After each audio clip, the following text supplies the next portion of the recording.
Hello guys! Good morning, good morning, good morning, good morning po! Magluluto tayo guys, yes!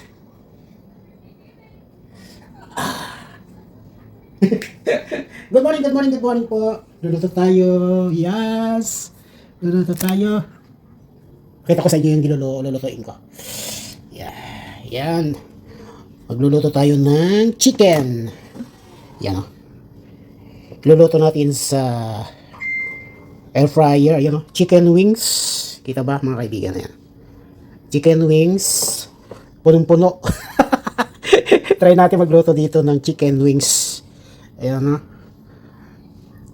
Marinated sa garlic. Yes.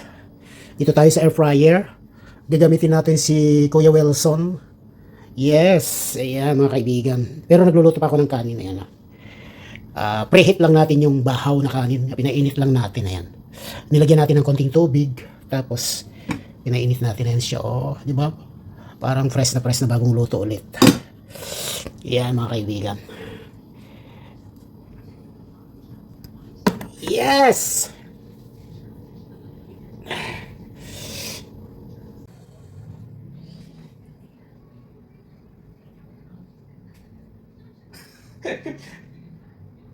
Oh yes mga kaibigan. Luto-luto muna tayo.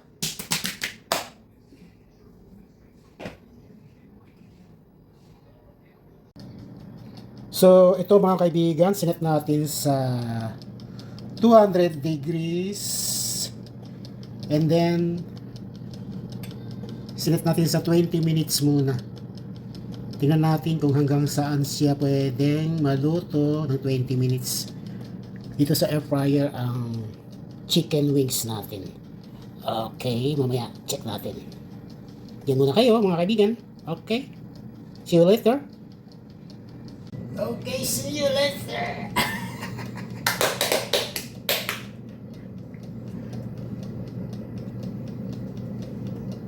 Oh yes, ito na guys. Nag-off na yung ating air fryer. Tapos na ang pagluluto. Check natin yung chicken. Wow! Tan-tan-taran! Lutong-luto na po mga kaibigan. Nabaliktad ko na po yan. Di ko na pinakita kanina. Crispy ang dating. May konting part lang na medyo sunog sa ibabaw. Pero yung sa bandang ilalim ay okay na okay. Ayos na ayos ang pagkakaluto. First time ko po magluto po dito sa air fryer. Dahil ngayon lang po tayo nagkaroon ng air fryer na maliit lang.